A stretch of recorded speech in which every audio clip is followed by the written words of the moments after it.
How Chinese adjectives work. In English, when you want to say someone is tall, we would say he is tall. I'm not. But in Chinese, we don't say he is tall. Instead, we say he very tall.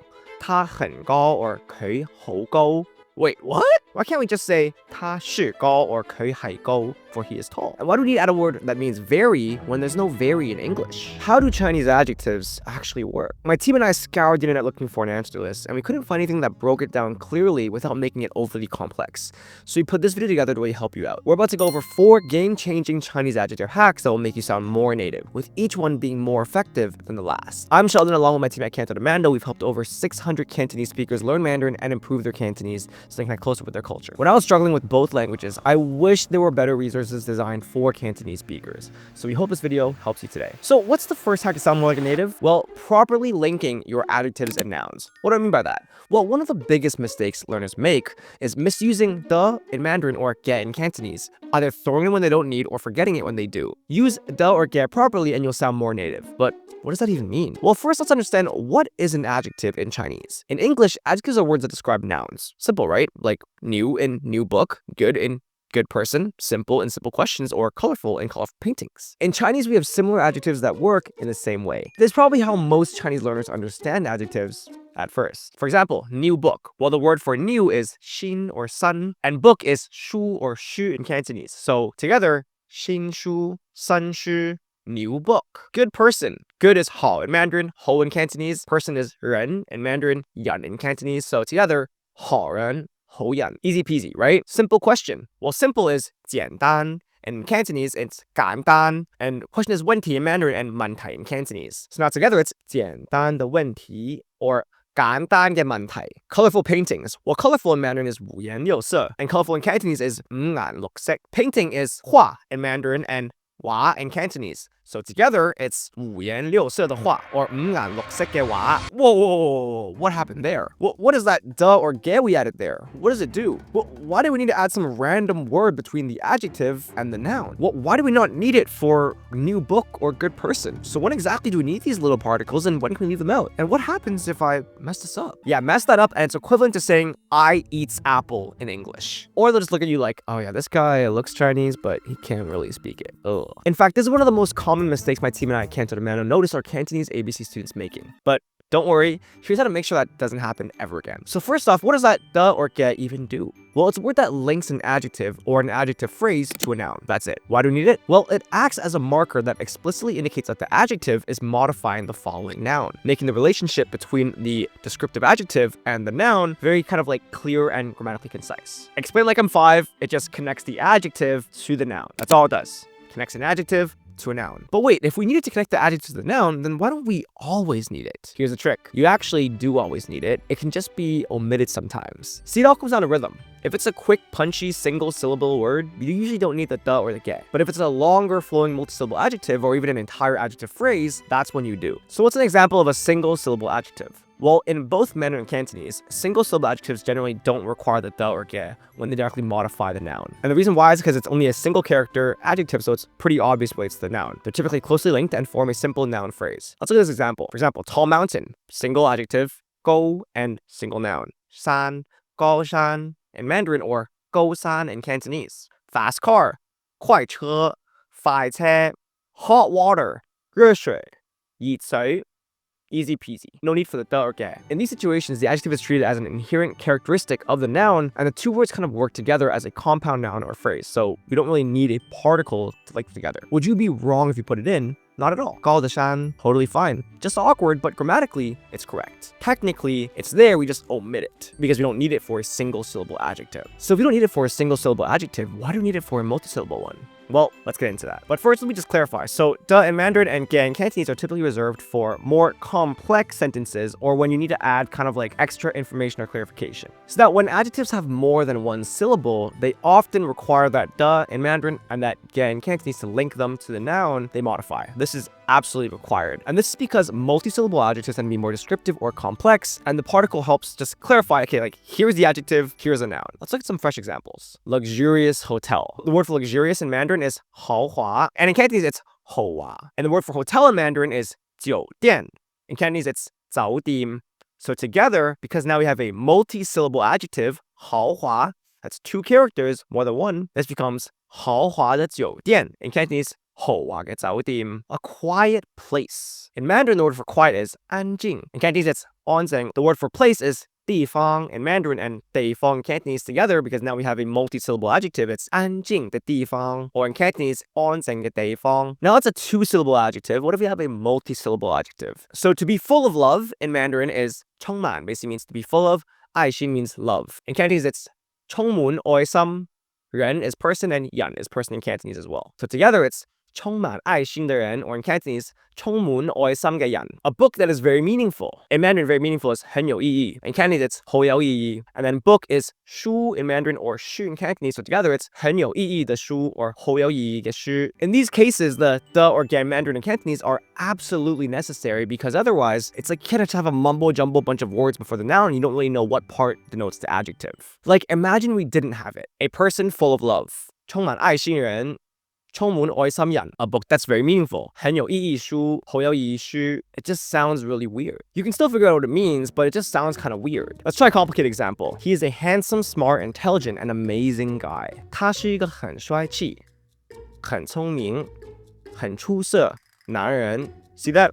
None of them stuck. 佢係一個好有型, 好聰明, 好出色男人. Just a list of random words, right, that don't stick. Now, when we add the da or the ge, we glue the adjective to the person. So, for example, 他是一个很帅气, 很聪明, 很出色的男人. 佢係一個好有型, 好聰明, 好出色嘅男人. Okay, I guess I'm not 出色. So you see, without that particle, it becomes less obvious that the phrase before the noun is an adjective. There's so many characters there. So when you have a big adjective phrase like this, the structure helps to clearly mark the adjective as describing or modifying the noun, especially when the adjective itself, like this one, is more intricate or detailed. So going back to it, for English sentences like this is a delicious cake, you would typically need the da or the ge to link the adjective to the noun. So for example, in Mandarin, 这是一个好吃的蛋糕, or in Cantonese, 呢個係一個好味嘅蛋糕. This is a delicious cake. But wait a minute, what if I want to say this cake is delicious? Because we can say that in English too, right? So how do we handle these ones? 這個蛋糕是好吃. In Cantonese, 呢個蛋糕係好食. No. For these special type of sentences where the adjective follows the noun, Chinese adjectives actually work a bit like magic. They don't just function as simple adjectives, they can also act as verbs. So here's the second hack to sound more native. Stop using is in Chinese for adjectives. What? Well, one of the biggest mistakes my team at Cantonese and Mandarin see the Cantonese diaspora are making is translating directly from English. If you're an English speaker, you might assume you need the is, 係, or 是 before adjectives like 這個蛋糕是好吃 or 呢個蛋糕係好味. Nope, this is actually not only unnatural and makes it instantly clear not native, but it's wrong. But why is that wrong? Well, in Chinese, adjectives don't just stop at being adjectives. They have a little extra magic to them. Let's level up from a beginner's understanding and look at the sentence. Okay? This cake is delicious. What it should be in Chinese is 這個蛋糕很好吃. 呢個蛋糕好好味. Literal translation, this cake very delicious. Notice how we don't need the verb is, which should be 係 or 是 in Chinese in the sentence. But why? That's because words like 好吃 for delicious or 好味 already include the idea of being something. You don't need an extra is. Think of Chinese like a magic combo. Both description and verb are in one. Why is that the case? Well, we'll get to that. But first, let's understand when do you actually need to put that is or 是 or 係. You only need to use that 是 or 係, that is, when linking two nouns. So for example, he is a teacher. 他是老師, 佢係老師. But you don't say 他是聰明 or 佢係聰明. Instead, you just say 他很聰明 or 佢好聰明. So what's the rule? Now, we could make this really complicated for you like the basic Chinese textbooks do and tell you, about stative verbs, linking verbs, conditions, and change of states, which are all involved in the technical answer for this. Or I could just give you the shortcut rule, which is basically noun to noun, use 是 or 係. So, he's a teacher? Yes, now noun. He is smart? No, noun adjective, do not use. So next time you describe something in Chinese, drop the is and just go straight to the adjective. That's how native speakers do it.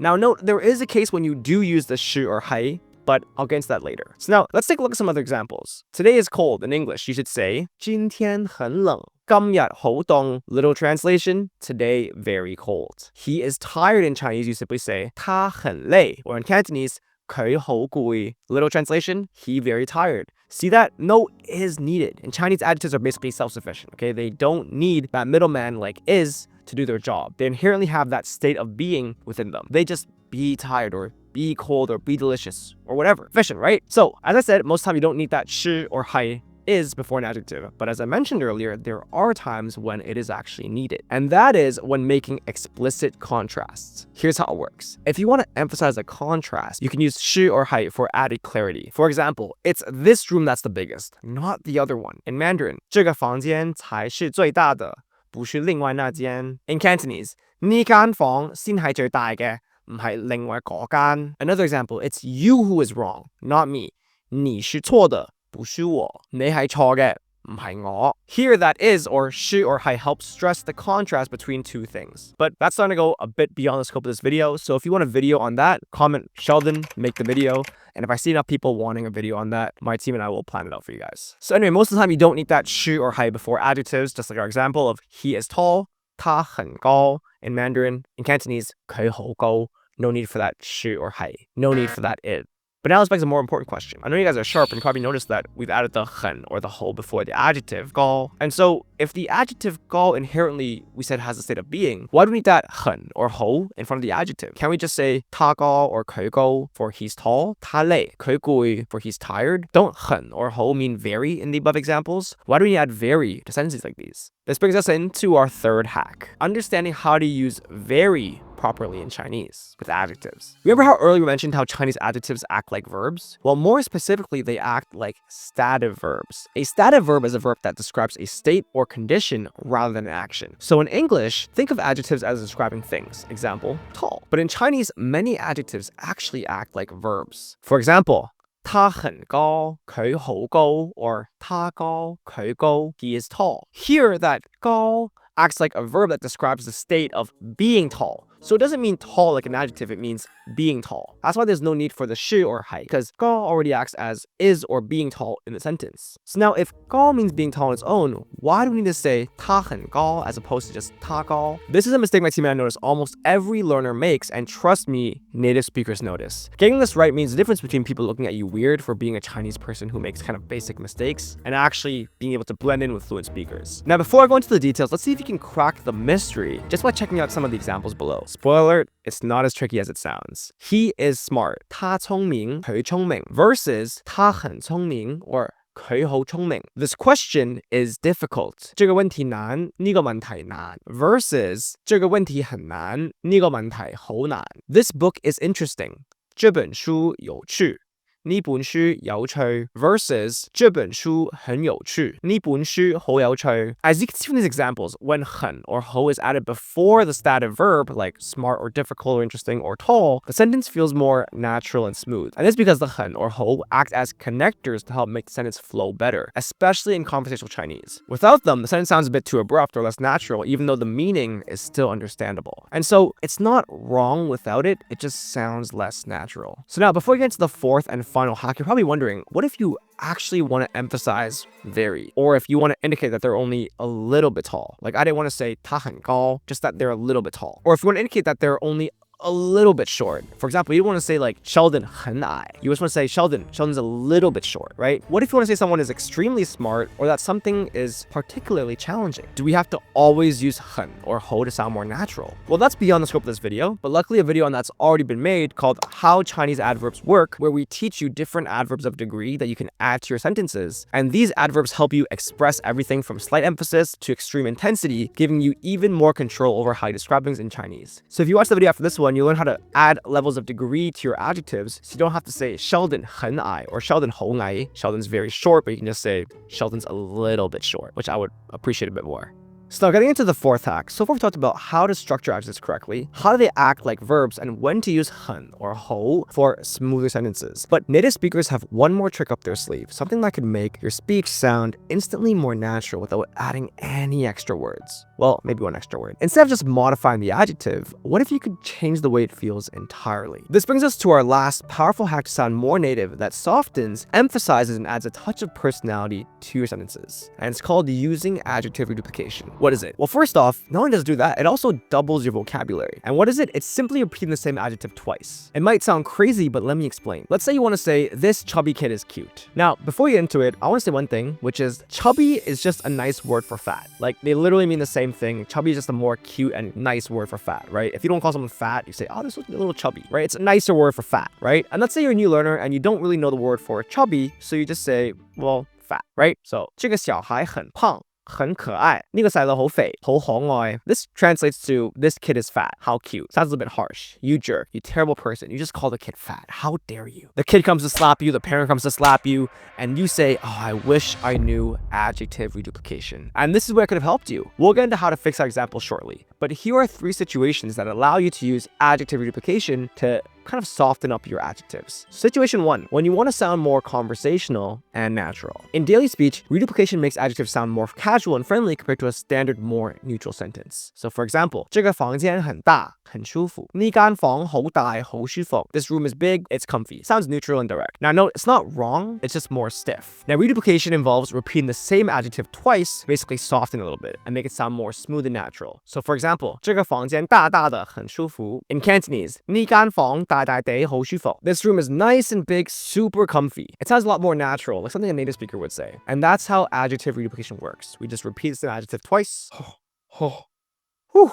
I almost lost my shuai there. And that's how adjective reduplication works. We just repeat the same adjective twice. Situation 2, when emphasizing a characteristic without sounding too strong. So instead of making something sound overly strong or intense, reduplication gives a more gentle emphasis without making it sound too strong or kind of absolute, kind of too harsh. So for example, 这碗汤很暖，刚刚好。呢碗湯好暖，啱啱好. This soup is warm. It's just right. It sounds kind of blunt. It's just kind of like, oh, this soup is warm. It's right. Kind of blunt, right? 这碗湯暖暖的，剛剛好。呢碗湯暖暖地，啱啱好. See, now it sounds more like, this soup is nice and warm. It's just right. It's a lot softer. It's a lot more natural. Now, number 3, going back to the chubby example, when you want to describe something in a more softer, more playful way, make descriptions sound cuter or less harsh. And this is how Chinese aunties get away with fat shaming or skinny shaming us without sounding like a total jerk, which she totally would in English, right? So going back to the earlier example, right? 这个小孩很胖，很可愛。呢個細路好肥，好可愛。This kid is fat, very cute, right? So this is where adjective reduplication can kind of